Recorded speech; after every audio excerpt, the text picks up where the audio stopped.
ఈరోజు గత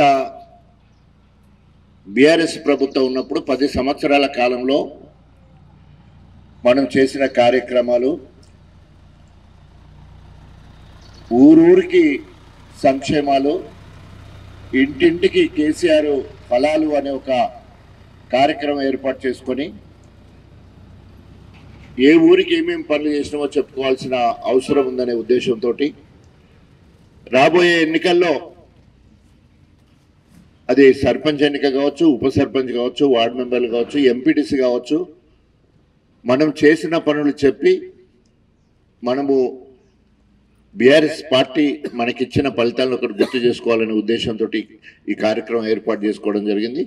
ఇది కేసీఆర్ గారి మార్గదర్శకంలో మరి వారి ఆదేశంతో మనం ఈ కార్యక్రమం చేసుకోవడం జరుగుతుంది. ఈ కార్యక్రమంలో పాల్గొన్న పెద్దలందరూ, ప్రత్యేకంగా కేశనగరం సర్పంచ్ గారు శోభా రవి గారికి, ఎందుకంటే వారి ఆధ్వర్యంలోనే గ్రామంలో అనేక అభివృద్ధి కార్యక్రమాలు జరిగినాయి. పక్కన మనకు సాయిపేట ఉన్నన్ని రోజులు ఇక్కడ ఓన్లీ ఒక గ్రామ పంచాయతీ అయింది. అన్నిటికంటే పెద్దవరం, మనం అందరు చప్పట్లు కొట్టాలి, అన్నిటికంటే పెద్దవరం మనకు చిన్న గ్రామమైన ఒక గ్రామ పంచాయతీ.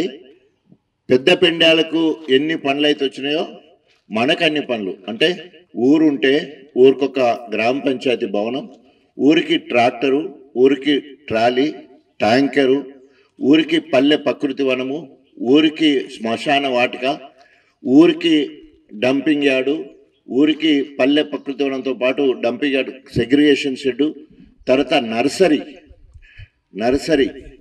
ఇవన్నీ కూడా, తర్వాత ఊర్లో సీసీ రోడ్లు, తర్వాత ఇది ఊర్లో జరిగే పనులు. ఆ ఇంట్లో రైతు ఉండేది ఉంటే ఎకరాకు 10,000 రూపాయలు 11 సార్లు వేయడం జరిగింది. అంటే 73,000 కోట్ల రూపాయలు రైతుంటే రైతు బంధు పడ్డది.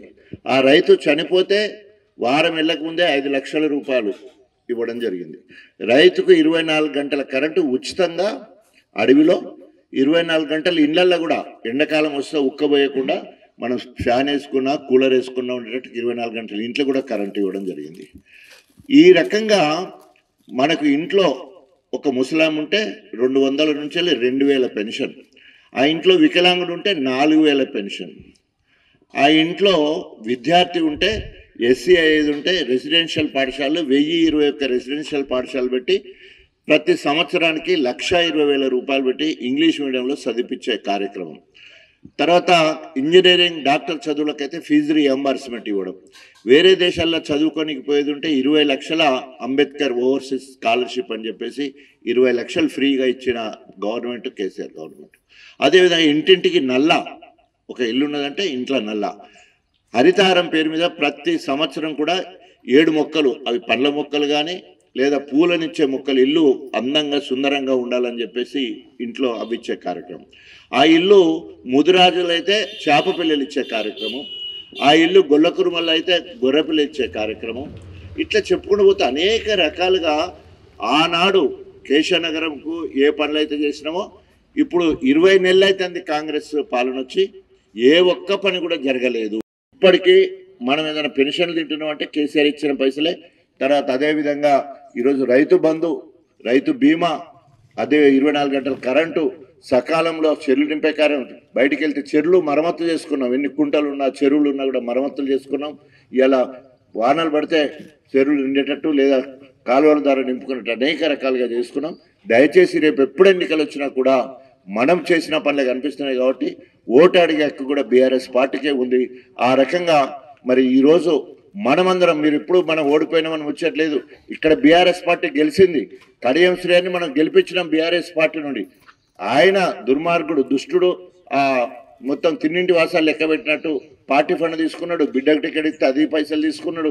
ఆయన గెలిచిండు, మొత్తం 200 కోట్లకు కాంగ్రెస్ కమ్ముడు పోయిండు, మన అందరిని నిండా ముంచాడు. కాబట్టి ఆ కసితోటి ఇవాళ ఎట్టి పరిస్థితుల్లో మళ్ళీ బీఆర్ఎస్ పార్టీని గెలిపించుకోవాలి. ఆయనకు సిగ్గు శరముడు ఏంటంటే రాజీనామా చేయాలని డిమాండ్ చేస్తూ ఉన్నాం. రాజీనామా చేస్తే 6 నెలలు ఎలక్షన్లు వస్తే ఇప్పుడే సుప్రీంకోర్టు ముట్టికాయలు వేసింది. తప్పకుండా ఎలక్షన్ 6 నెలలనో లేదా 8 నెలల్లో తప్పకుండా ఎలక్షన్లు వచ్చి బై ఎలక్షన్ల తర్వాత ముందైతే మనకు సర్పంచ్ ఎంపీటీసీ వార్డు మెంబర్ ఎలక్షన్లు వస్తాయి. దానికి మనం అందరం కూడా దయచేసి ఇప్పటి నుండే సిద్ధం కావాలని చెప్పేసి, ఎవరెవరైతే బీసీ అయితే ఎవరు, ఎస్సీ అయితే ఎవరు, సర్పంచ్ ఎవరు, ఉప సర్పంచ్ ఎవరు, వార్డు మెంబర్లు ఎవరెవరు అనుకుంటారు, ఇప్పుడే అప్పుడప్పుడు జల అనాలి, జల్లలు కదా జల అన్నట్టు కొంచెం జల అయితే వీళ్ళు జర హుషారు అన్నట్టు తెలుస్తుంది. కాబట్టి దయచేసి మీరందరూ రాబోయే ఎన్నికలకు సిద్ధం కావాలని కోరుకుంటూ ప్రతి ఒక్కరికి నమస్కారాలు తెలియజేసుకుంటూ సెలవు. జై తెలంగాణ.